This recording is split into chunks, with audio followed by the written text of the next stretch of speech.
यह है वृंदावन में मौजूद श्री राधा वल्लभ जी की अद्भुत मूर्ति। ये कोई साधारण मूर्ति नहीं है, बल्कि इसे स्वयं भगवान शिव ने अपने हृदय से निकालकर साक्षात एक ब्राह्मण को दिया था। और यहीं से शुरू होता है राधा वल्लभ संप्रदाय, जिससे पूज्य प्रेमानंद जी महाराज जैसे बड़े बड़े संत और सन्यासी जुड़े हुए हैं। आइए जानते हैं इसके पीछे का रहस्य। ये कथा शुरू होती है उत्तर प्रदेश के देवबंद से। वहाँ का एक ब्राह्मण भगवान शिव का बहुत बड़ा भक्त था। अपनी भक्ति की चरम सीमा पर वह कैलाश पर्वत जा पहुंचा और घोर तपस्या करके उसने भोलेनाथ को साक्षात प्रकट होने पर मजबूर कर दिया। जब भगवान शिव ने वरदान मांगने को कहा तो उस चतुर और ज्ञानी ब्राह्मण ने कहा, हे भोलेनाथ, जो वस्तु आपके हृदय के सबसे करीब है और आपको सबसे अधिक प्रिय है, कृपया मुझे वही दे दीजिए।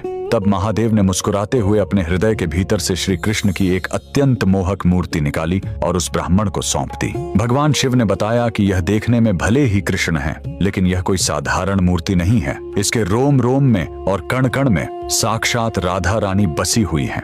वह ब्राह्मण खुशी खुशी उस मूर्ति को लेकर अपने घर आ गया। पीढ़ियों तक उस शिव प्रदत्त मूर्ति की पूजा होती रही। 16वीं शताब्दी आते आते यह पवित्र मूर्ति उसी वंश के आत्मदेव नामक ब्राह्मण के पास आई, जो अपने पूर्वजों के नियमों के अनुसार पूरी निष्ठा से इसकी सेवा कर रहा था। उसी दौरान श्री राधा रानी के एक परम भक्त श्री हित हरिवंश महाप्रभु सन्यास के मार्ग पर चलते हुए वृंदावन की ओर जा रहे थे। रास्ते में रात के समय उन्हें स्वप्न में साक्षात राधा रानी के दर्शन हुए। राधा रानी ने उन्हें आदेश दिया कि वे आत्मदेव ब्राह्मण की पुत्रियों से विवाह करें और दहेज में भगवान शिव की दी हुई उस अद्भुत मूर्ति को मांग लें। अपनी आराध्या का आदेश मानकर उन्होंने ठीक वैसा ही किया। विवाह के बाद दहेज में मिली उस चमत्कारी मूर्ति को लेकर वे वृंदावन आए और यमुना नदी के किनारे उसे स्थापित कर दिया। यहीं पर इस संप्रदाय का सबसे बड़ा रहस्य सामने आता है। जब आप इस मंदिर में जाएंगे तो देखेंगे कि भगवान श्री कृष्ण के साथ राधा रानी की कोई मूर्ति नहीं है।